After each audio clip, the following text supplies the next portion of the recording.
Bien. Primero de todo vamos a empezar con las definiciones, después vamos a ver distintas etapas y partes de inteligencia artificial y vamos a terminar con algunos ejemplos de éxito porque nosotros no lo tenemos todavía muy en claro, pero somos requete usuarios de inteligencia artificial. Y la idea de esto es abrirnos un poco la cabeza, que inteligencia artificial no es solamente usar ChatGPT, sino que es un montón de ejemplos de la vida cotidiana. Entonces, vamos a hablar de una definición de inteligencia artificial y vamos a plantear algunos ejemplos de la vida cotidiana. La capacidad, la definición es me parece bien clara. La sigla que se utiliza habitualmente es IA en español y AI en inglés, y se refiere a la capacidad de una máquina o sistema computacional para realizar tareas que normalmente requieren inteligencia humana. Estas tareas incluyen el aprendizaje, la adaptación, el razonamiento y la resolución de problemas, la comprensión del lenguaje natural. El lenguaje natural es decirle, por ejemplo, a ChatGPT, escribime un poema de amor de 20 renglones. Es decir, no entrar en detalle, o decirle, escribime en Python una función para, por ejemplo, para ordenar vectores. Digamos, escrito, o en algunos casos, hablado de esta manera. Eso es lenguaje natural. Lo vamos a definir más adelante en los módulos. Y la percepción visual. Ojo, no solamente es la entrada de datos, sino también, por ejemplo, mostrarle una foto y decirle, ¿quién es esta persona que está acá? O, por ejemplo, por medio de inteligencia artificial, después ustedes entren en un sitio web que se llama This Person Does Not Exist. Y le va a mostrar rostros perfectos de personas que no existen. O, digamos que muy difícilmente existan, porque si no, se crean en forma semi-aleatoria con partes de otros rostros o características de rostros. Puede ser que está. Bueno, si ustedes entran en el sitio ese de Reddit, van a ver que dicen, yo encontré mi cara en este lugar. Pero lo que quiere decir es que entre 8.000 millones de personas puede haber alguien que se le parezca, pero que no está generado utilizando un patrón. Es decir que, ¿cuántas veces, o mejor dicho, estamos acostumbrados a sacar fotos, por ejemplo, una foto con el teléfono en la cual tenemos un grupo de personas y nosotros podemos decirle, enfócame en esta persona y que sacar la foto cuando sonría? Y eso es inteligencia artificial. Primero, decirle a la cámara, mejor dicho, no a la cámara, sino al sistema que está detrás de la cámara, decirle, este es un rostro, esperar hasta que sonría. ¿Bien? En el contexto de la inteligencia artificial, la máquina es capaz de analizar datos, aprender patrones y tomar decisiones autónomas, emulando en cierta medida las capacidades cognitivas humanas. Las primeras máquinas que jugaban al ajedrez, lo que hacían era, tenían almacenadas miles de partidas de ajedrez. Entonces, trataban de empezar a analizar en la base de datos cuál era el destino de esa partida que era similar a la que se estaba jugando ahora. Y tomaban más eso. Con el ajedrez se podría llegar a hacer, porque hay una enorme cantidad de partidas digitalizadas. Hay otro juego que se llama Go. El Go es un juego oriental que es muchísimo más complejo que el ajedrez y es imposible de encontrar partidas similares. Y justamente, hace unos pocos años, una computadora derrotó al campeón mundial de Go. Ahí fue aprendiendo. Lo mismo que hoy en día, ya desde hace unos cuantos años, jugar al ajedrez no es en base al historial de las partidas, sino que es aprendiendo en la jugada. Bien.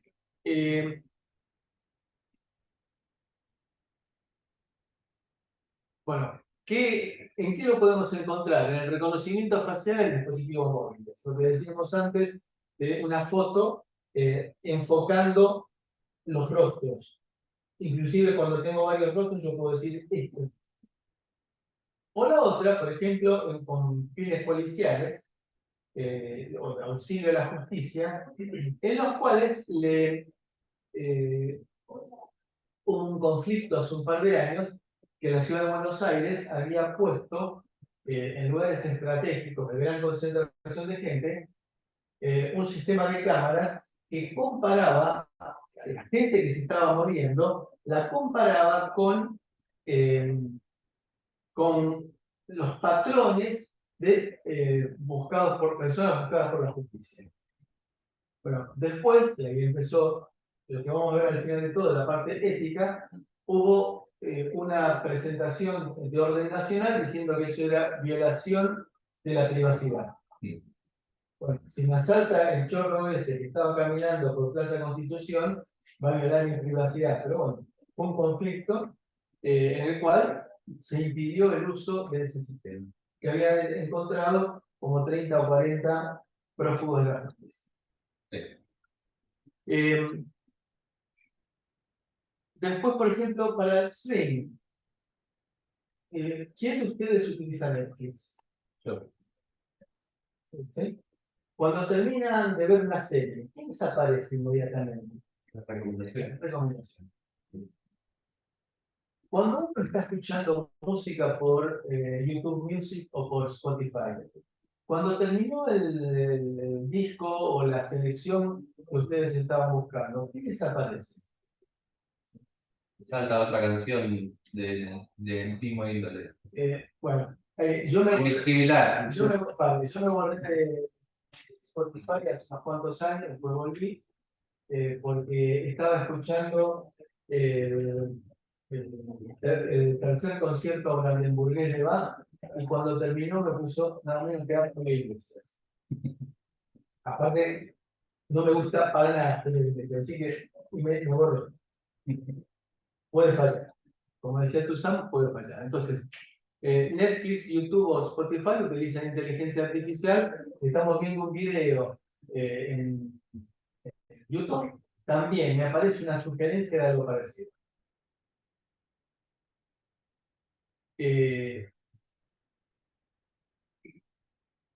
Después tenemos asistentes como Siri o Google Assistant, a los cuales yo le puedo decir, ok Google, y le tiro algo que reconoce mi voz, reconoce lo que le estoy pidiendo y en general la pega. Por ejemplo, Google, ok Google o hola Google, llamar por teléfono a mi hija Connie. Y actúa en base a eso. Eso es inteligencia artificial. Cuando yo le digo a Waze o a Google Maps, quiero ir a tal lugar, en forma dinámica me dice, guarda, este camino que es el más recto está congestionado. Y me manda por otro camino, es un dinámico.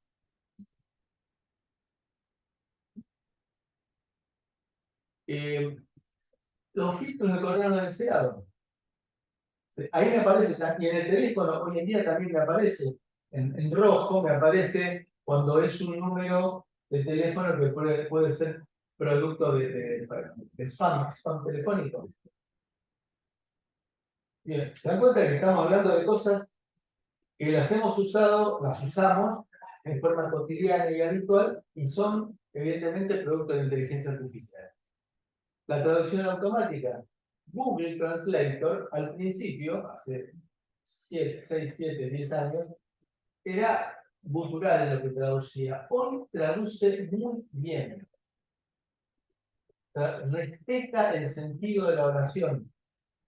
Cuando tenemos palabras con múltiples sentidos, busca la acepción adecuada.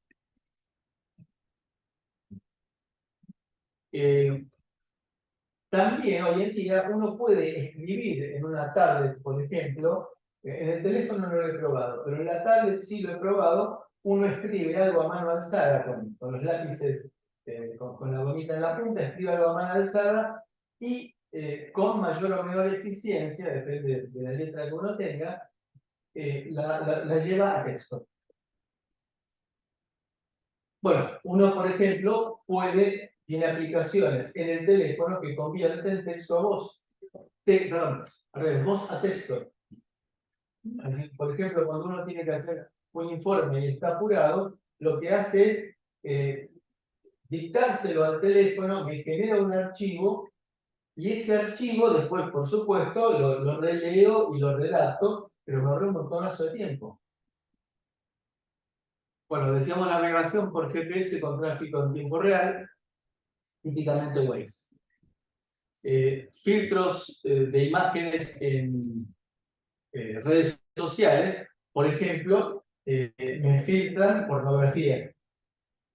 Detectan pornografía o detectan armas o detectan ciertos patrones que pueden ser agresivos. ¿Qué más? Bueno, asistentes de compra en línea, es decir, las plataformas de correo electrónico, de comercio electrónico, utilizan recomendaciones dadas por inteligencia artificial. Por ejemplo, comprar algo en Mercado Libre y después me empieza a sugerir, hay una oferta de tal cosa similar a la que compré. La domótica en la casa, por ejemplo, colocar termostatos inteligentes, luces automáticas, que me permiten consumir menos energía y aparte van aprendiendo de lo que yo hago. Y de esa manera empiezan a aprender que cuando a la noche prendo la luz del baño es porque me voy a duchar.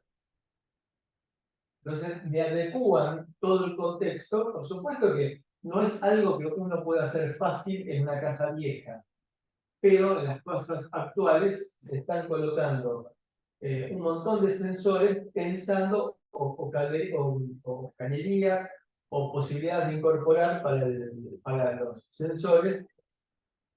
Perdón.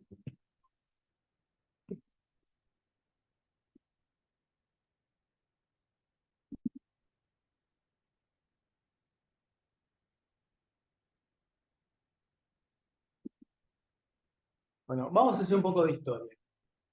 Esto viene en forma muy primitiva desde, en realidad hay algunos documentos desde antes, desde 1940 y pico. Ustedes se imaginan lo que era pensar en inteligencia artificial con válvulas. Digamos que era bastante imposible. En el caso este que estamos planteando acá, hay una conferencia en la cual dos tipos muy polenta, en general en concepciones lógicas, McCarthy y Minsky. El Minsky probablemente hayan escuchado hablar de él. Empezaron a hablar de inteligencia artificial. También hay por ahí en la década del 50 que apareció la forma de evaluación, el test de Turing, en el cual el test de Turing es más o menos algo así como tratar de detectar si lo que me están diciendo o con quien estoy hablando o con quien estoy chateando, obviamente no en aquella época, pero hoy en día sería, ¿es un ser humano o es una máquina? Hoy hemos llegado al punto que la mayor parte de los sistemas soportan y aprueban el test de Turing. De hecho, se dice que una madre no puede detectar la voz, la voz generada de su hijo. Es decir, artificialmente generada de su hijo, no puede detectar que sea verídica o no. Hay algunos programas de radio a la mañana que tienen una versión paga y anticipada que toman la voz de una persona y la hacen hablar, por ejemplo, de un candidato y un político, y la hacen hablar diciendo barbaridades. Y realmente uno no se da cuenta. O, por ejemplo, a un periodista o un locutor haciéndolo hablar perfectamente en indostano del sur. Así que, ojo, cuando nos mandan un mensaje diciendo, papá, me secuestraron. Bueno, en el 66 ya empieza con nombre propio. ELIZA fue un programa de procesamiento del lenguaje natural y simulación de conversación. Muy primitivo, muy cultural. Se notaba muy claramente de que era artificial. Fue capaz de imitar una sesión terapéutica demostrando la capacidad de las máquinas para interactuar con humanos. Estábamos en la etapa de demostración, no en etapa de uso, como hoy en día. Bueno, ya en el 76, en la Universidad de Stanford, un sistema experto diseñado para diagnosticar enfermedades infecciosas marcó un avance significativo en el campo de la inteligencia artificial aplicada a medicina. En esa época, la palabra sistema experto era lo que hoy es inteligencia artificial. En esa época, trabajando en el INTI, tuvimos un compañero de trabajo que era ingeniero de electrónica, pero era muy aficionado a los motores de auto. Tenía mucha experiencia en poner a punto autos. Y lo que quiso hacer fue un sistema experto para detectar fallas en los autos. Pero en ese caso era todavía el sistema experto en base a un árbol de decisiones. El motor arranca, no arranca.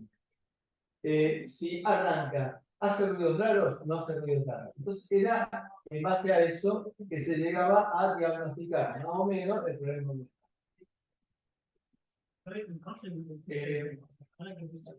Y después empezó con backpropagation. El backpropagation es algo así como, y tómenlo en el significado que ustedes entienden, como realimentación negativa. Entonces, ¿qué es la realimentación negativa? Tomo una parte de la señal de salida y la reinyecto en la entrada. Bueno, el backpropagation es un algoritmo que se utiliza para entrenar redes neuronales artificiales.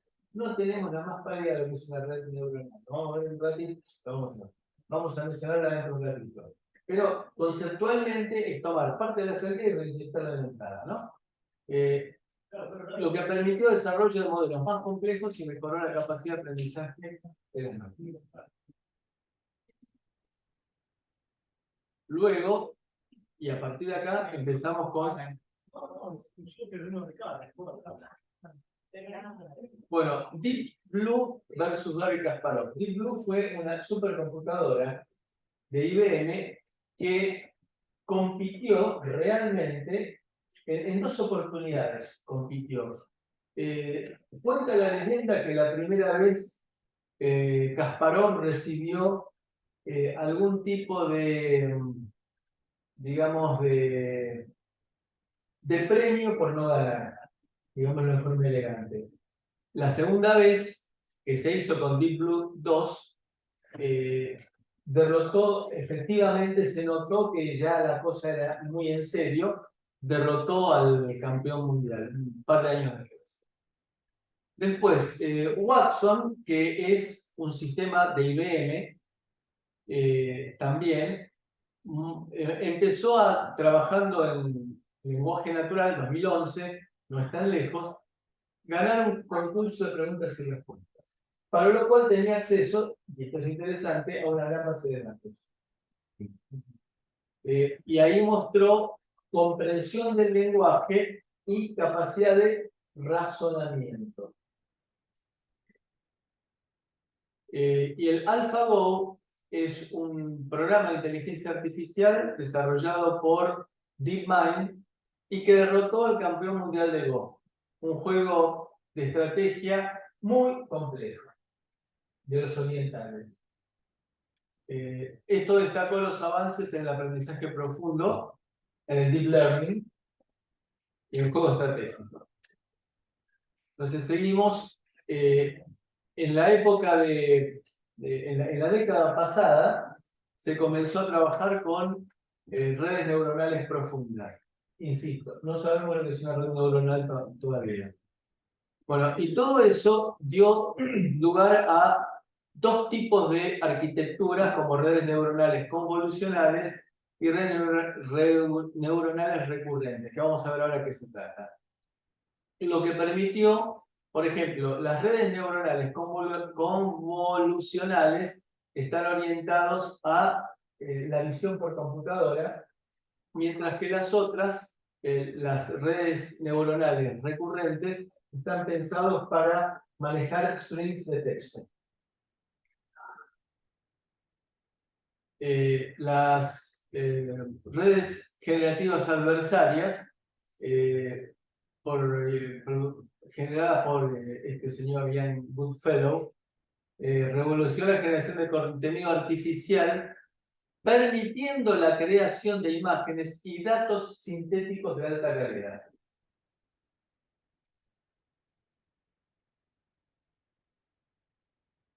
También, ya en el 2018, es decir, reciencito, ahí apareció GPT-3, que es el que tenemos como uso hoy en día, o GPT-3 3,5.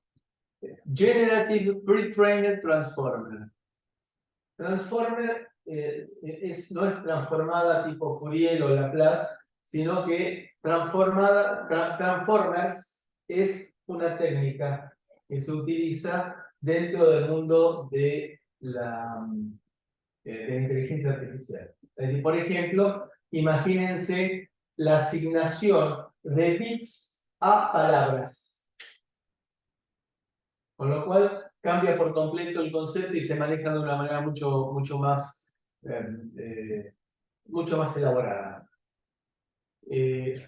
Y el OpenAI, que ustedes saben que en esta última semana, o sea, el último fin de semana, se armó un despelote bárbaro con OpenAI. ¿Lo escucharon eso? Sí, creo que querían que renuncie, creo que el presidente, no sé qué cosa, pero no querían que renuncien los empleados. Claro, y los empleados se solidarizaron con el presidente, porque el presidente, en realidad el CEO,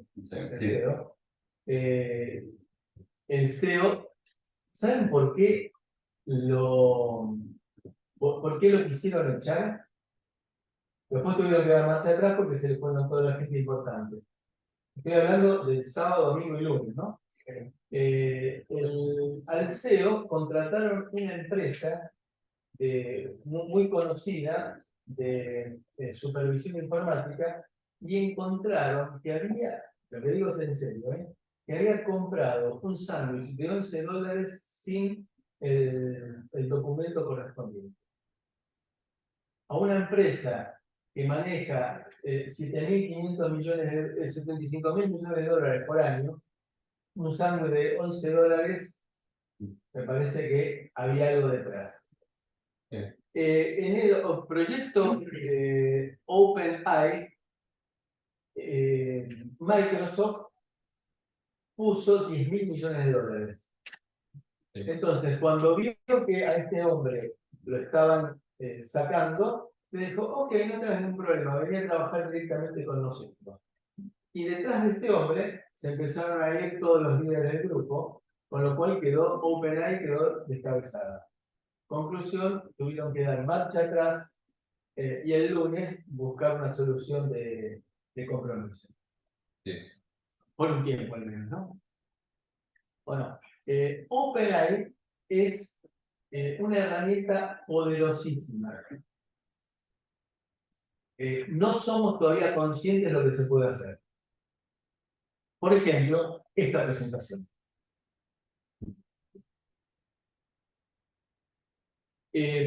Tipo de inteligencia artificial. Entonces, hemos visto esos dos tipos de arquitecturas, que una es pensada para trabajar con imágenes y otra es pensada para trabajar con strings de texto. Entonces, son dos mundos totalmente distintos, evidentemente, requieren herramientas distintas, y eso hace que no haya un único método posible para encarar cualquier tipo de problema. Ustedes se sorprenderían de en dónde hay inteligencia artificial metida. Por ejemplo, hoy en día es complejo, ¿no? Pero, por ejemplo, hoy en día se utiliza inteligencia artificial para la compra y venta de acciones. Porque se dice que las acciones hay que saber comprarlas cuando están baratas y saber venderlas cuando están caras. Entonces, se utiliza inteligencia artificial como para decir, esta acción ya llegó al mínimo posible, hay que comprar ahora, porque mañana va a empezar a repuntar, o dentro de una hora va a empezar a repuntar. Entonces, ver ese tipo de síntomas que el ser humano no alcanza a detectar. Y análogamente, cuando alcanzó su pico, hay que vender ahora. Entonces, ahora vamos a hablar de tipos de inteligencia artificial estrecha o débil versus general o fuerte. La débil se refiere a sistemas que están diseñados y entrenados para realizar tareas específicas o resolver problemas particulares. Por ejemplo, cuando entramos con el auto al partido de San Martín, en la avenida 25 de Mayo, hay un detector de patentes. A ese detector de patentes que tenemos ahí, no le pidamos de que maneje la temperatura de este recinto. Es estrecho. Son sistemas especialistas en una tarea específica y carecen de la capacidad de realizar tareas fuera de su ámbito de especialización. Asistentes virtuales como Siri o Alexa, motores de recomendación, sistemas de reconocimiento de voz y visión, chatbots especializados, entre otros. Cuando uno, ustedes viven en la provincia de Buenos Aires, Sí. bueno, al menos en la ciudad de Buenos Aires hay un chatbot bastante bueno que es IDEA, que uno puede llegar a, con mayor o menor esfuerzo, de acuerdo con lo que quiere hacer, chateando con la computadora, con la aplicación, puede llegar a hacer un pedido, por ejemplo, que le cambie la lámpara que está en la puerta de la calle porque se quemó. Son competentes en sus áreas, carecen de la comprensión y la versatilidad cognitiva que caracteriza a la inteligencia humana. Un ser humano puede ser planificar un asesinato serial y al mismo tiempo aprender a tocar el violín excelsamente. La fuerte se refiere a sistemas que poseen la capacidad de entender, aprender y aplicar el conocimiento de manera similar a la inteligencia humana en una amplia gama de tareas. Son versátiles y pueden llegar a tener un cierto nivel de conciencia y comprensión del mundo que le permita abordar problemas de manera creativa y adaptativa. Y acá vamos a plantear después también lo que es la parte ética. ¿La inteligencia artificial tiene ética? No, ciudadanos no es humano. Claro, es humano. Ustedes probablemente no hayan visto la película 2001, Odisea del Espacio, en la cual hay una computadora a bordo. Es una misión que va al espacio y que como va a tardar meses en llegar, creo que iba a Marte, si no me falla la memoria. Como tarda meses, no tiene sentido gastar energía en los seres humanos. Entonces los seres humanos se los pone a hibernar para que no requieran consumir energía y no tengan que comer y después evacuar todo lo que comen. Entonces solamente hay un par de personas que se mantienen o una persona que se mantiene en vigilia y está la computadora que supervisa todo. La computadora comete errores, un par de errores, que hace, por ejemplo, alarmas falsas, que hace temer al que está despierto, después despierta un segundo, un compañero, de que la computadora se está equivocando y pone en riesgo la misión. Entonces, como la computadora tiene la posibilidad de leer los labios, se encierran, leer los labios y escuchar lo que se está hablando, se encierran en una cámara, digamos, en una de esas pequeñas naves que se utilizan para hacer reparaciones en el exterior, para hablar. Y no se dan cuenta que la computadora empieza a leer de los labios. Bueno, lo que están diciendo es, se está equivocando demasiado, mejor la desconectamos y la manejamos nosotros. La computadora entra ahí en un dilema ético, porque sus órdenes eran que la expedición llegara a destino. Y en segundo lugar estaba respetar la vida humana. Sí. Por lo tanto, en su orden de prioridades, el objetivo número uno era que llegara a destino, y ahí entra en un conflicto en el cual decide eliminar a los seres humanos. Y los empieza, a los que estaban hibernados, los congela hasta matarlos. A uno de los que estaban ahí en la charla, lo larga al espacio para que muera en el espacio por falta de oxígeno. Bueno, es un dilema ético. La ética está dada por la programación que se dio, por el orden de valores que se le dio. Me anticipo, la inteligencia artificial de por sí no tiene ética.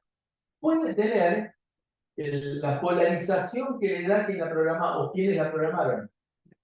Sí, como ChatGPT. Como ChatGPT. ChatGPT se basa en publicaciones. Y depende de qué tipo de publicaciones lea, es decir, qué diarios lee. De acuerdo a los diarios que utilice como referencia, va a ser el bias o desvío que va a tener. Bueno, la inteligencia artificial está más allá de la capacidad de las tecnologías existentes y su desarrollo pleno plantea desafíos significativos en términos de comprensión semántica, razonamiento abstracto y sentido común. Esas últimas tres frases son lapidarias, ¿no? Que no pueda hacer comprensión semántica todavía, razonamiento abstracto y sentido común, es lo que marca la limitación que todavía tiene la inteligencia artificial.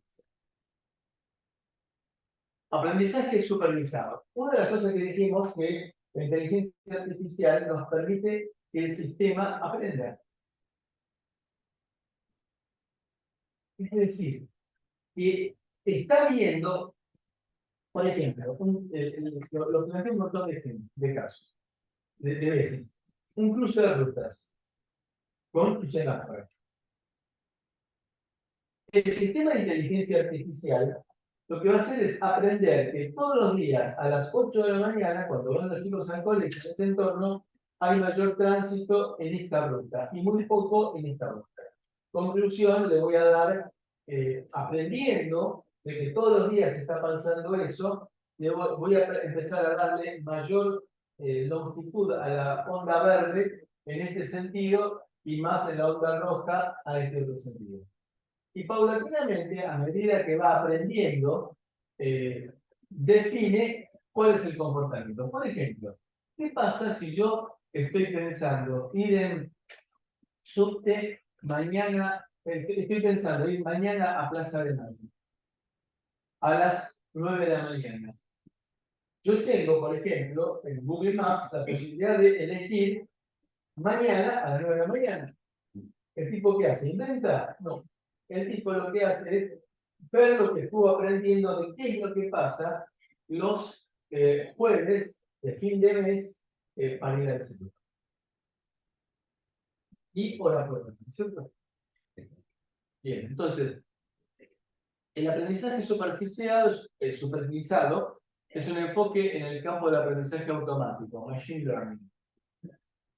E inteligencia artificial, donde un modelo se entrena utilizando un conjunto de datos etiquetados. ¿Qué significa etiquetado? Que conozco la salida. Ahora, ¿qué se quiere entender con esto? Supónganse que yo tengo 100 casos de evolución de partos. Como 100 partos, conozco los casos. Entonces, yo lo que hago es, tomo 70 partos y analizo por medio de una red neuronal, vamos a ver enseguida que lo podemos asociar con una cadena de operacionales, si queremos, veo cuánto le doy de ganancia a los operacionales que tengo ahí adentro, perdón, se me escapó, los operacionales, a las vinculaciones que tengo ahí adentro para generar las salidas. Utilice no todos los datos que tengo, sino utilice una parte importante, 70%. Y utilizo, una vez que armé la red neuronal y veo cuál es la ganancia de cada uno de los nodos de la red neuronal, de las neuronas, le tiro los otros 30 y veo si el modelo que generé con los primeros 70 anda o no anda. ¿Bien? Entonces, eso es lo que nosotros llamamos los datos etiquetados, datos que yo conozco la salida. En este tipo de aprendizaje, cada ejemplo del conjunto de datos de entrenamiento consta de una entrada y la correspondiente salida deseada o etiqueta. El objetivo es que el modelo aprenda a mapear las entradas a las salidas correctas, generalizando patrones a partir de ejemplos de entrenamiento para hacer predicciones precisas en datos no vistos. A ver, vamos a ver esto. Ahí está. Fíjense, esto es una red neuronal. Yo tengo aquí, tengo las entradas. Las azules son las entradas. La amarilla, o mostaza o lo que sea, es la salida. Entonces, esta es la salida, acá tengo las entradas. Y acá tengo varias capas escondidas, es decir, el usuario no las ve. Tengo vinculación de las entradas con no necesariamente todas las neuronas verdes, y las neuronas verdes, fíjense que tienen vinculación con las neuronas rojas. Por eso yo decía, imagínense ustedes que son amplificadores operacionales que yo les gano, les varío la ganancia para que me dé la salida que tengo ahí afuera. A un sistema de ecuaciones en el cual armo la ganancia de las celdas verdes y de las celdas rojas. Cuando aprende el sistema, lo que va haciendo es darle coeficientes a cada una de esas frases. Entonces, lo hago con, por ejemplo, el 70% de los datos. Entonces, con el 70% de las entradas, conozco la salida, lo hago aprender al sistema y entonces genero los coeficientes de las líneas que me vinculan las neuronas. Entonces, la entrada azul de arriba la multiplico por un coeficiente y me va a la entrada de la neurona verde de arriba, y fíjense que va también por otros coeficientes a las demás neuronas. Una vez que lo hice aprender con el 70%, uso 30% de datos que no empleé para verificar si lo que aprendió el sistema en la primera instancia es correcto o no. Si me lo aprobó, significa todo esto me permite predecir qué va a pasar con los nacimientos que vengan de aquí en más. ¿Está claro? Entonces, dijimos, el objetivo es que el modelo aprenda a mapear. Mapear significa darle los valores a esos coeficientes de las líneas que me vinculaban las neuronas, las entradas con las neuronas de la primera capa escondida y a esas con la segunda capa escondida. generalizando patrones a partir de ejemplos de entrenamiento para hacer predicciones precisas en datos lógicos. Tengo mi base de datos, que la hice a mano probablemente, con una planilla Excel que la guardé. Entonces, lo hago aprender al sistema, vamos a ver cómo, el problema es cómo, lo hago aprender al sistema, y una vez que aprendí al sistema, lo testeo con el paquete de datos que no probé hasta ahora. Y si me da bien, significa que a partir de ahora, cuando un bebé nazca en parto menor de media hora de duración, que no tenga problemas respiratorios, su expectativa de vida es de tanto. Yo tengo que entrenar el sistema, verificar que el sistema esté bien entrenado y a partir de ahí sí predecir para el futuro. ¿Va quedando claro más o menos? Sí. Bien, aprendizaje supervisado. ¿Qué es aprendizaje supervisado?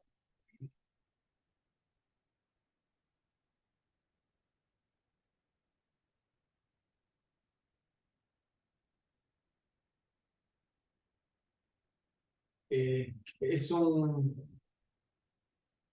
campo en el cual se entrena un modelo empleando los datos etiquetados, es decir, que conocemos las salidas. Hay una entrada y la salida deseada o etiqueta, y con esto lo que hacemos es generamos patrones que nos van a permitir hacer predicciones precisas para el futuro. Por ejemplo, reconocimiento de voz. Convertir audio en texto. Detección de spam en correo electrónico. Diagnóstico médico. En base a síntomas y resultados de pruebas, predecir la presencia de una enfermedad. Pronóstico de tiempo. Pronóstico de tiempo. ¿Por qué fallan, por ejemplo, más probablemente el pronóstico de tiempo en nuestro país que en Europa? Fundamentalmente por la cantidad de datos que se tienen. Entonces, si yo quiero, es bastante intuitivo que cuanto mayor posibilidad de acertar en la predicción yo quiera tener, mayor cantidad de neuronas tendría que poner. Para lo cual tendría que alimentarla con mayor cantidad de datos.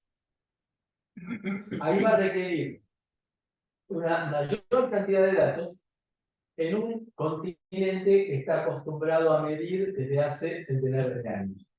No es nuestra situación. Por eso, nuestros pronósticos de tiempo son menos exactos que en otros lugares en los cuales tienen mayor poderío computacional y además mayor profundidad de bases de datos. En Gran Bretaña tienen estadísticas del tiempo desde 1860. En el caso de Gran Bretaña, el primer gran punto de testeo que hubo, había mucha plata de por medio, fue cuando encontraron petróleo en el Mar del Norte. El Mar del Norte es el que está entre Gran Bretaña y Holanda. Entonces, ahí, bueno, hay una particularidad de encontrar en el mar petróleo, entonces tuvieron que poner torres en el medio del mar.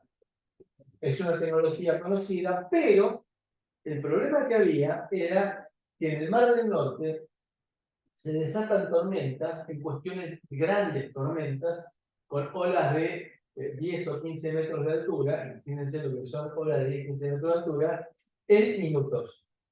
En media hora pasamos de tener el cielo limpio a tener una tormenta. ¿Y cuál es el problema? ¿Las torres están pensadas para soportar viento? Sí. El tema es cuando tienen algún tanque que está cargando petróleo pegadito a la base, a la torre. Si se me levanta una tormenta de golpe, empieza a golpearse y hay algunos videos que están dando vueltas que eso es terrible lo que pasa y no hay forma de apagarlo. La forma de apagarlo es por medio de una explosión que consuma oxígeno y que apague el fuego por la gran explosión que le consumió el oxígeno y apagó el fuego. Bueno, entonces, ¿qué fue lo que hicieron? Fue el primer sistema de pronóstico de muy alta confiabilidad. ¿Por qué? Porque había millones de dólares en juego. Si se me vuelca el contenido de un buque petrolero en el Mar del Norte, la empresa que era dueña de ese buque tiene que pagar, pasó en el Golfo, en el Golfo de México, pasó que a Exxon le cobraron una multa de centenares de millones de dólares porque se rompió un buque tanque y inutilizó todas las playas de la costa del Golfo de México con el perjuicio que fue porque eran los animales muertos empetrolados y las playas inutilizadas. Y pasó mucho tiempo para recuperarse. Entonces, ahí fue donde empezaron a ver la necesidad de hacer predicciones de tiempo altamente confiables. Acá tenemos la idea de la primera base de la red neuronal que la vamos a retomar enseguida. Aprendizaje no supervisado. Con algún ejemplo práctico. ¿Qué es aprendizaje no supervisado? Es al revés. Yo en lugar de decirle, mira, tengo estas entradas y estas salidas, calculame la vinculación que tengo entre las neuronas, acá le digo, mira, tengo este paquete de datos. Encontrar algo en común entre todos. ¿O qué regla general cumple entre estos datos? Le estoy dando el problema al revés. A ver, esto, ¿qué pasa con estos datos? ¿Tienen alguna regla de formación? O, por ejemplo, decirle, buscame la mejor curva para representar la unión de todo este paquete de datos. Entonces, a diferencia del aprendizaje supervisado, en el aprendizaje no supervisado, el conjunto de datos de entrenamiento no contiene salidas deseadas o etiquetas. Estoy tirando a decirle, encontrame algo. El objetivo principal es que el modelo descubra patrones y estructuras inherentes a los datos por sí mismo. Entonces, el no supervisado, ¿qué podemos hacer?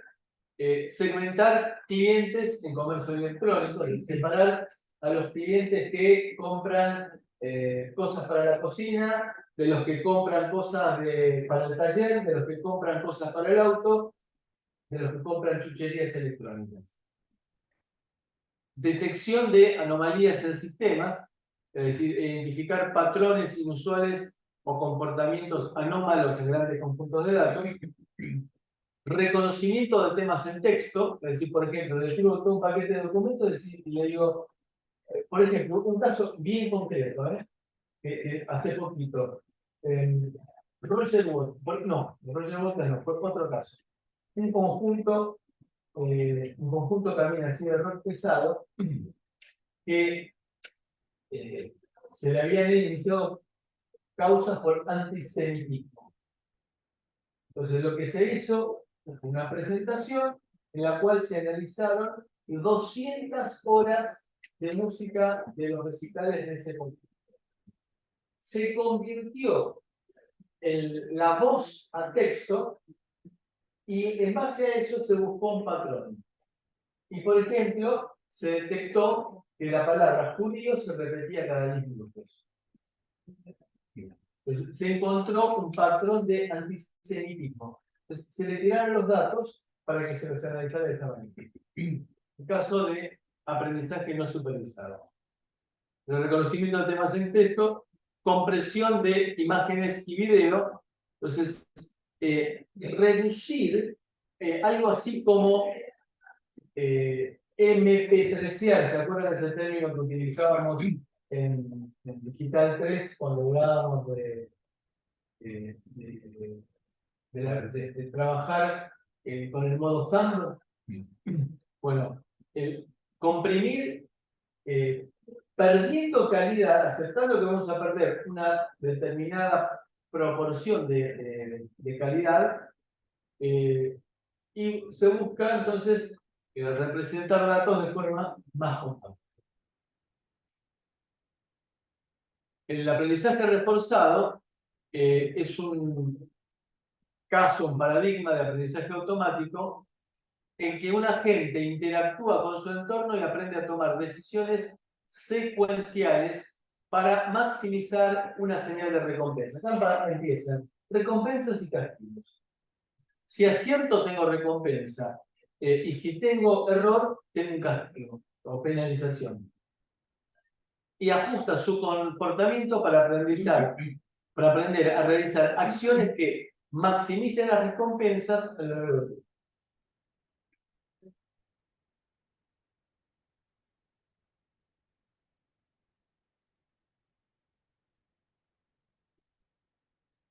Bueno, AlphaGo es un caso que lo mencionamos antes, que era DeepMind, que lo utilizó para competir en Go.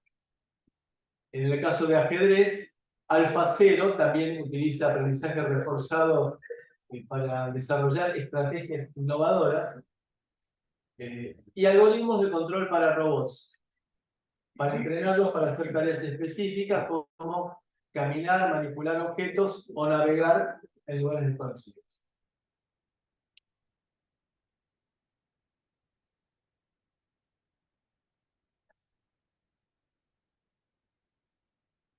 Entrenar drones o en juegos de videos. Entrenar drones para detectar objetos, que el dron detecte objetos y, digamos, el dron hoy en día no es ese chiquitito que uno ve en los parques que algunos, para ver cómo es el barrio de la vida, sino que hoy en día un dron es un instrumento de guerra. En la guerra de Rusia y Ucrania, la mayor parte de las acciones militares se hacen por medio de drones.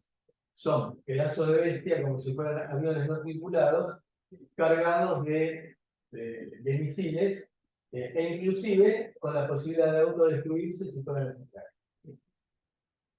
Y en juegos de videos, en los videojuegos, que se utilizan para agentes de juego capaces para aprender estrategias y adaptarse a entornos virtuales cambiantes, dinámicos.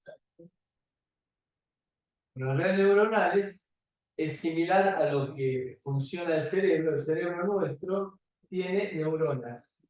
Las neuronas son células que tienen acciones, axones. Los axones vinculan una célula con otra y tienen la transmisión de impulsos eléctricos y químicos. De una neurona le pasa información a otra, tal cual con el esquema que vimos recién. Busca, entonces, en las redes neuronales, buscan representar lo que pasa en el cerebro.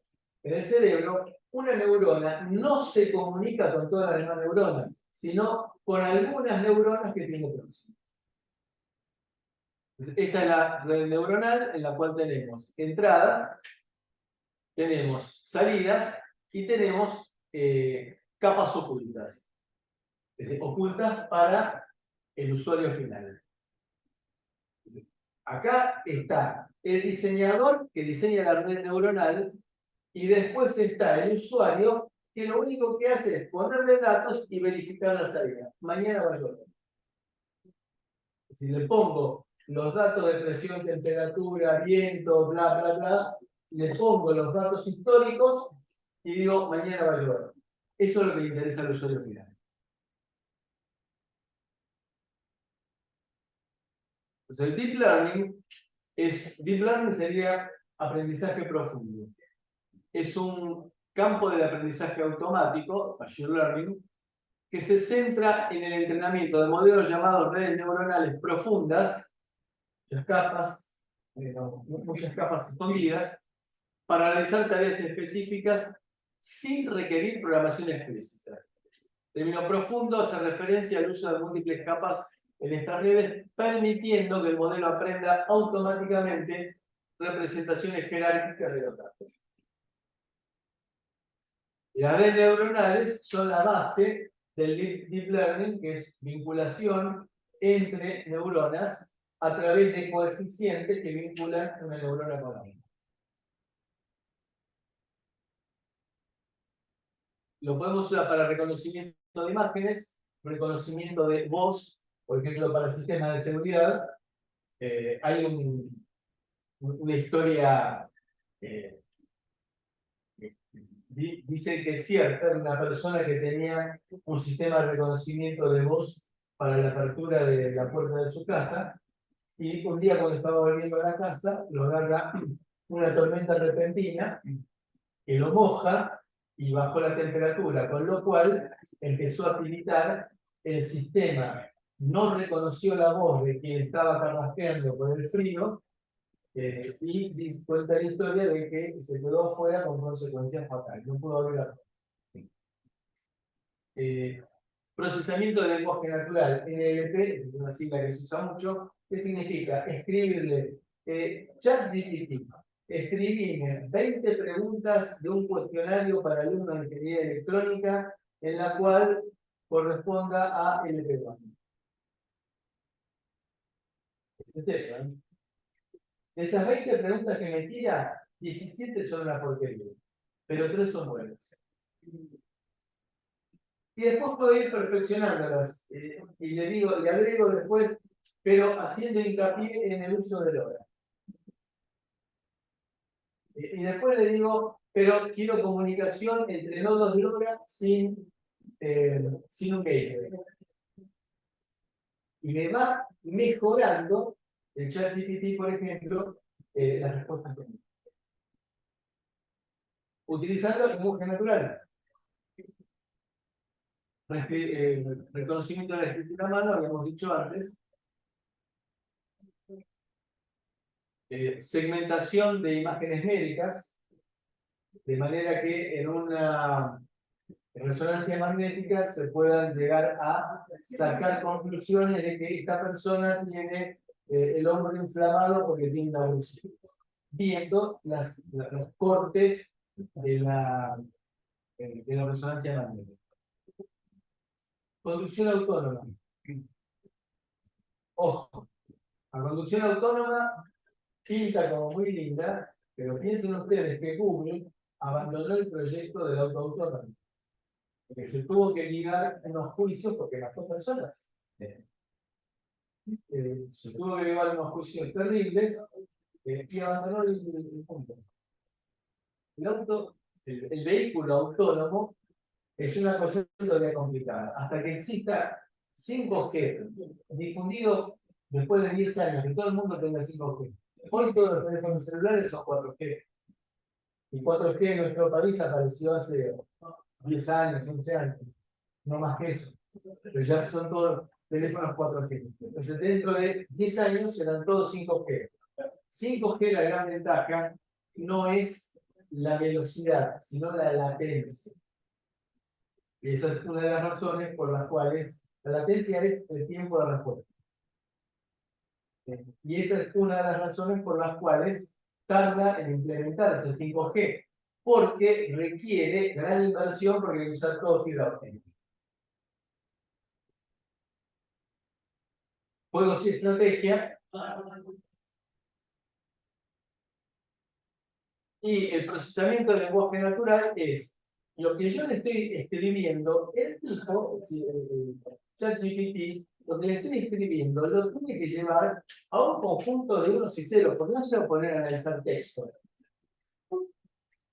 Ahí hay la traducción que conocemos por completo, en la cual al escribir una frase que nos lleva un número binario, con algún criterio, entonces empieza a utilizar esos números binarios con el criterio que se le dio en el motor de búsqueda.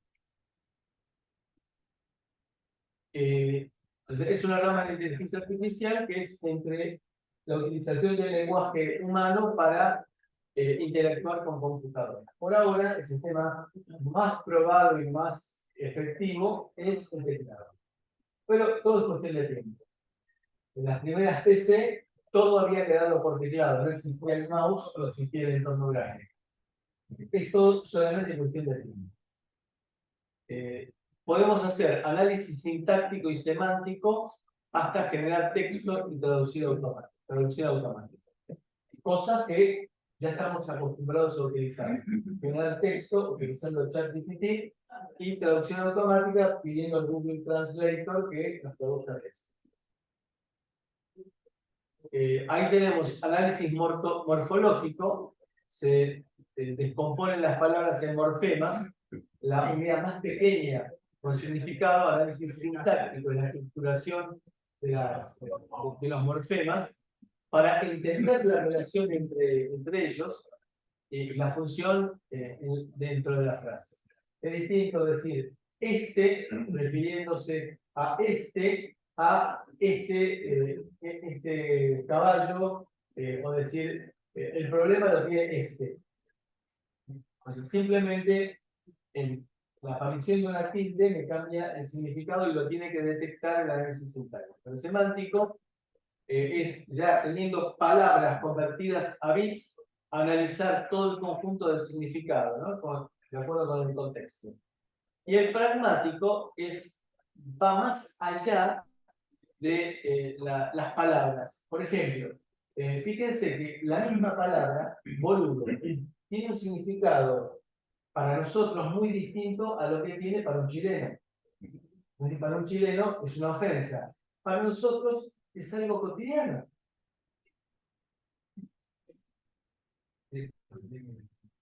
Puedes pedir a algún programa escribe en C y escribe bastante bien, por ejemplo, escribe en Python y escribe bien. Y aparte a veces notable que empezó a escribir, una vez que va escribiendo y de golpe y porrazo empieza a borrar y vuelve a escribir. Es notable lo que hace. Eso también después va a tener sus consecuencias, ¿no? Desambiguación, resolver ambigüedades en el lenguaje para interpretar correctamente la intención del hablante. Hay un viejo texto de la escuela primaria cuando yo la cursé que hablaba de la puntuación. En la cual se daba la casualidad que el alumno y el maestro se llamaban igual. Entonces decía, por ejemplo, señor maestro, Juan es una vez. Entonces el alumno Juan, simplemente para crearle problema a los padres, le borró la coma, le puso, señor maestro Juan, es una vez. Fíjense, el mismo texto, y cambiando de lugar una coma, cambiaba por completo el significado. Genera texto coherente en respuesta a una entrada como parte de una tarea específica y permite también hacer una traducción automática. Es que no traduce palabra por palabra, sino oración por oración y de acuerdo con el contexto. En el caso de ChatGPT pasa lo mismo. Uno pregunta en el mismo día 2 veces lo mismo y contesta distinto. ¿Por qué? Porque al haberlo preguntado la primera vez, la segunda vez que lo preguntó ya cambió el contexto. Entonces, en la parte de visión por computadora es muy interesante porque lo que hace primero es detectar, por ejemplo, los bordes. Detectar los bordes cuando tengo el pasaje de un blanco a un negro es bastante fácil. Ahora, cuando tengo bordes con colores, se hace bastante más complicado. Hay que ver la lente. Entonces, la visión por computadora es un campo que le da a la máquina la capacidad de interpretar y comprender el mundo visual de la misma manera que los seres humanos. Entonces, hay que hacer algoritmos y modelos que permitan a las máquinas procesar imágenes y videos y tomar decisiones en base a lo que se detecta objetos, por ejemplo, las patentes de los autos, reconocimiento facial, segmentación de imágenes, clasificación de imágenes, rastreo de objetos, reconstrucción 3D, análisis de movimiento. Y la ética, ¿no? Para hablar de la ética tenemos que hablar de bias y discriminación. Me imagino que si hubiera existido inteligencia artificial, en la época de Führer hubiera sido que el ser humano era rubio, de ojos celestes, alto y atlético. Cualquier otra cosa era un animal. Esa es la importancia de la ética asociada con la inteligencia artificial. Ahora, la privacidad, la recopilación y el uso de datos personales es importante porque puedo estar volcando mi predisposición. Por ejemplo, ¿por qué hay más imágenes de hombres que de mujeres en Internet? Transparencia y explicabilidad. Responsabilidad y rendición de cuentas. Seguridad e impacto en el empleo. ¿La inteligencia artificial afecta al empleo? Sin duda que sí. Porque las tareas repetitivas se van a resolver mucho más fácilmente, mucho más rápidamente y efectivamente utilizando inteligencia artificial. ¿Qué estaba diciendo eso? ¿Qué es esto? Por ejemplo, la gente que se encargaba de ir seleccionando los tomates verdes o podridos en una planta de producción. Eso ahora se hace de forma automática. ¿Qué hacen? La gente que se dedicaba a todo ese tipo de tareas que son automáticas y repetitivas. Por ejemplo, los operadores de teléfono que se dedicaban a atender a los clientes que les presentaban problemas. Hoy en día hay un bot que se encarga de ir guiando para tratar de llegar a resolver el problema o al final de todo comunicarlo con algún ser humano si fuera necesario. Evidentemente a esa gente hay que recapacitarla. En una de esas, en el futuro, los seres humanos se van a dedicar a servicios. Atender hoteles, cierto tipo de tareas en las cuales se requiere sensibilidad que todavía la computadora no puede dar. Los algoritmos de contratación, es decir, cuando puedo hacer que un algoritmo de inteligencia artificial contrate gente en una búsqueda que estoy haciendo laboral. Sí. Ahí depende del sesgo que yo le quiera dar. El sesgo que significa que prefiero que sea mujer o prefiero que sea hombre. Ese es un sesgo particular. Puedo hacer deepfakes, es decir, cosas falsas que es muy difícil me dé cuenta hasta que me ponga a analizarlo y ahí se requiere la inteligencia humana que trate de detectar dónde hay un error. Y en la toma de decisiones con autonomía, y bueno, es complicado. A uno le gustaría de que un robot con inteligencia artificial haga un trasplante. Es complicado. La probabilidad de que se mande macanas un robot es mucho menor que un ser humano. Pero todavía le tenemos miedo. Que tenga un bug. Los modelos de crédito. También, ustedes vieron que hoy en día, cuando uno entra en un home banking, piden un crédito y en pocos segundos aparece el crédito aprobado o denegado. ¿Por qué? Bueno, porque empiezan a fijarse cuáles son sus ingresos, cuál es su patrimonio. Bueno, empieza a hacer toda una evaluación. Entonces, ¿por qué está pidiendo 10 millones de pesos si tiene una casa que vale 20? ¿Puedo responder por ese préstamo de 10 millones de pesos? Son todas preguntas que hay detrás del modelo de crédito, un montón de preconceptos de quién puede pedir un crédito, y una de esas, si me aparece denegado, tendré que ir a la sucursal a pedir que me que me lo otorgue un ser humano.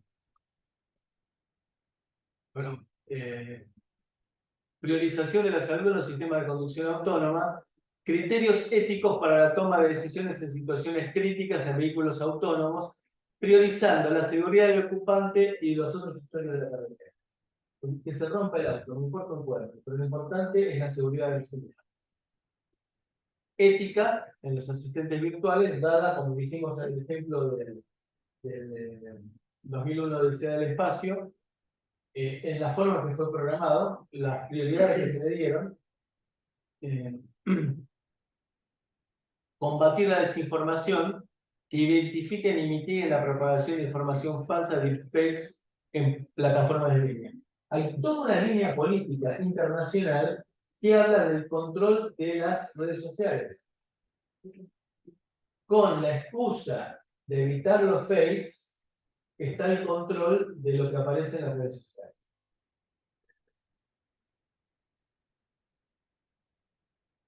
Bueno, el uso ético de los datos médicos. Yo quiero que se conozca mi historia clínica, que tengo alguna enfermedad vergonzante, por ejemplo. Y después también habría que buscar la forma, todavía no existe, en la cual se pueda acceder equitativamente a la tecnología, respetando los derechos humanos en aplicaciones de vigilancia. Es decir, límites éticos en las tecnologías de vigilancia empleando inteligencia artificial, para evitar violaciones de derechos humanos y la privacidad. No sé si es un mito, pero en mi teléfono dice que Google o si Facebook te escucha, ¿no? Con el blog, con No es un video. sí, el teléfono. Sí, te escucho. Sí, por eso.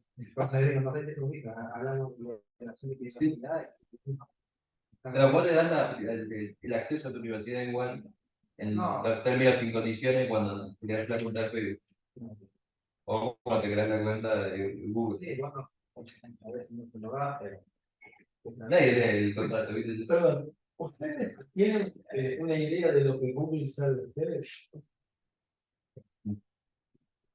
Googleen cómo saber lo que Google sabe de mí. Yo lo hice habrá unos entre 5 y 10 años atrás. Me dio 21 gigabytes. Que de hecho se lo pedía y me lo daba a los 2 días en archivos de 1 giga para que los pudiera descargar en forma paulatina. Prueben a hacerlo. Te sorprenderían los movimientos que sabe Google. ¿Cuánta gente tiene deshabilitada el seguimiento en su teléfono? Google sabe por dónde estamos. Bueno, el impacto de la sociedad, cambio en el empleo y transformación de las industrias. Automatización de tareas rutinarias. Aumenta la tecnología, claro. Hoy en día nosotros vemos un montón de pibes jóvenes con una relativa capacidad de programación que trabajan con sueldos muy importantes desde sus casas y a veces trabajan para el exterior. Aumento de la demanda de perfiles técnicos. Todo esto está asociado, ¿no? Modelos de negocios y de servicios nuevos.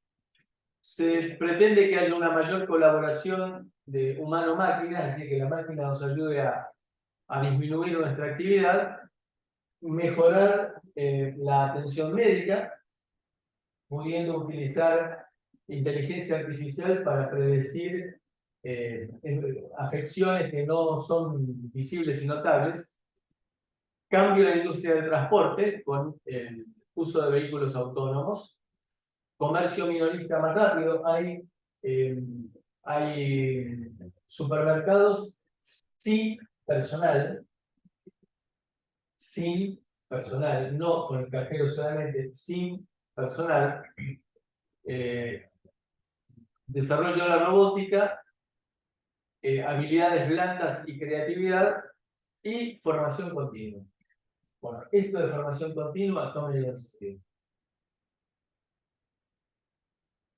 Bueno, casos de éxito. Google utiliza inteligencia artificial como el Google Translator, Google Fotos para organizar las fotos que uno tomó, Google Assistant, Amazon, Facebook para su feed de noticias, que se da cuenta Facebook cuáles son las noticias que más me gustan y les empieza a tirar. Tesla para sus vehículos eléctricos con el sistema Autopilot, con redes neuronales. IBM a través de Watson, que es su motor de inteligencia artificial. Microsoft, es decir, Microsoft incorporó inclusive en su navegador, incorporó directamente inteligencia artificial en la búsqueda. Inclusive uno tiene la posibilidad de darle 3 niveles de profundidad de la búsqueda. Edge, no me salía el nombre, Edge es el navegador de Microsoft. Y en Azure, la plataforma en la nube, en la cual yo ahora puedo poner servicios en la nube, es decir, que la identificación de una cara no la estoy haciendo yo, sino que se haga en la nube directamente, con aprendizaje automático. Netflix, Apple, por ejemplo, bueno, Netflix ya lo mencionamos antes, que nos ofrece qué es lo que queremos ver a continuación, nos ofrece algo para ver.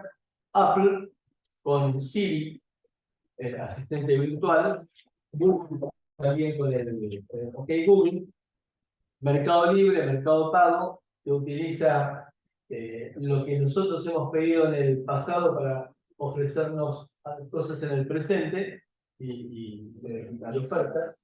Porque parece un poco, yo una vez había puesto mi teléfono ahí en la foto y después de varios días me dijeron que me habían mejorado, ¿viste? Mis imágenes, y todo el tipo como que todavía todo difuminado.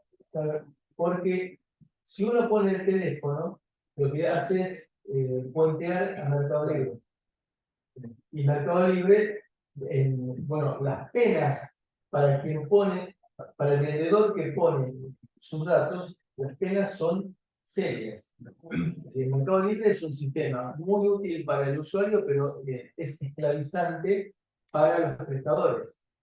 Por ejemplo, ¿por qué me llamaron por teléfono recién? Porque era un programador de Blueprint, que era lo que estaban entregando. ¿Por qué? Porque si no lo entregaba, a la persona que lo entregaba, lo penalizan. Con lo cual, por favor, quiero dejárselo a algún vecino. ¿Alguna pregunta? No. Digamos, supongo que a partir de ahora empiezan las preguntas para ustedes. Bien. Vamos a hacer entonces ahora, a ver.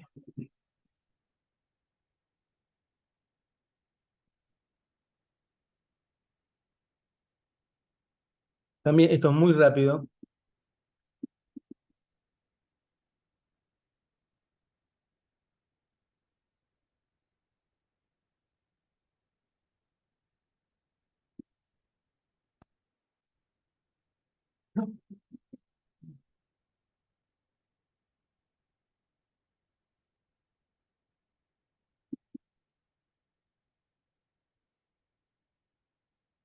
¿Qué es Edge Computing? ¿Qué se les ocurre a ustedes que es Edge Computing?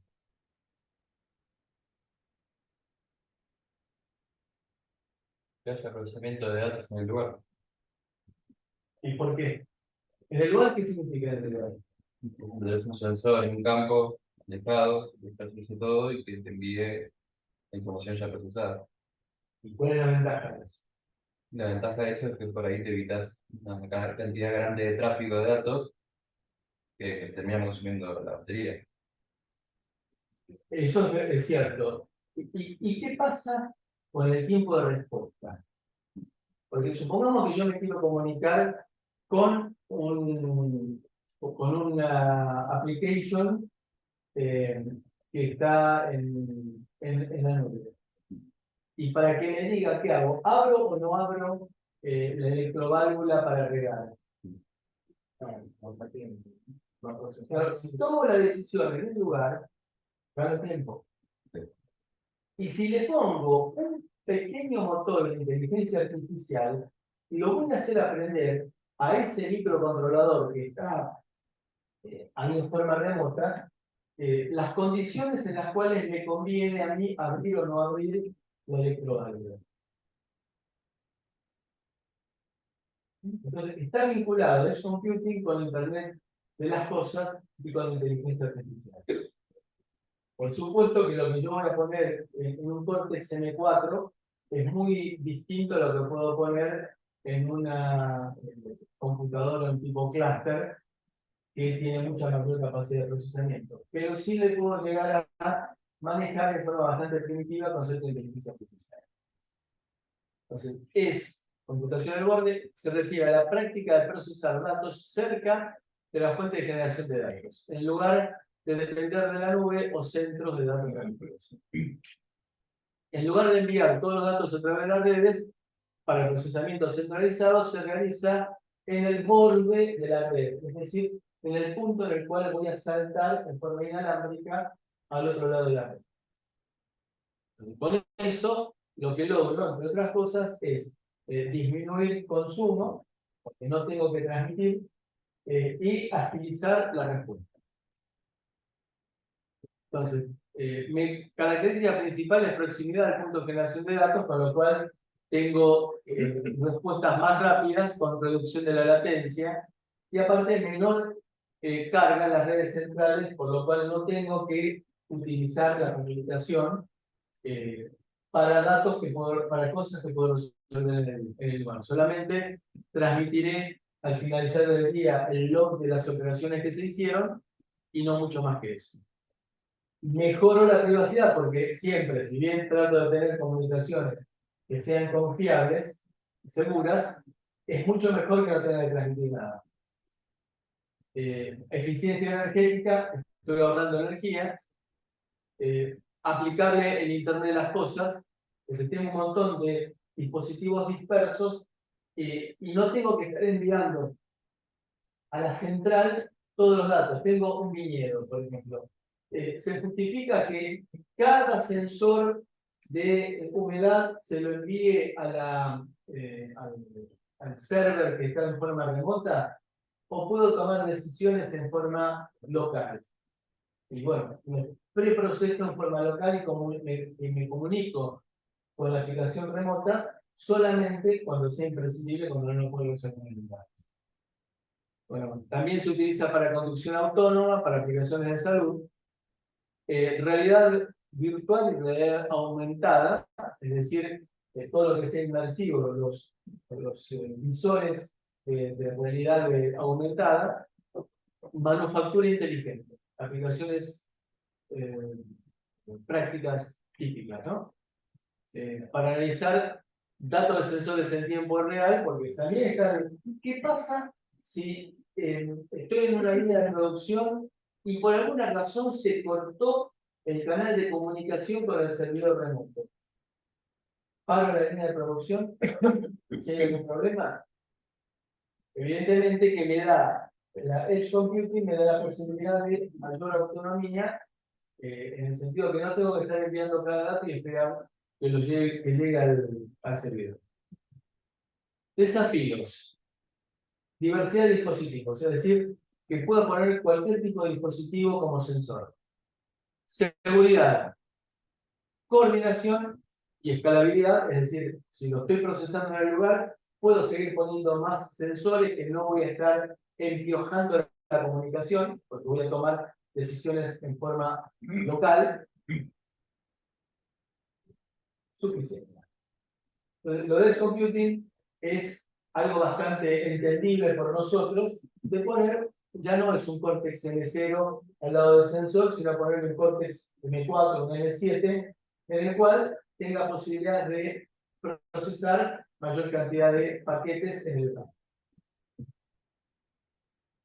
¿De acuerdo? Listo, entonces, esto ha sido un bonus track. Cortamos chicos 15 minutos y nos metemos. Bueno, ya vamos a ver. ¿Tienen cable? ¿Traje no cable? Sí.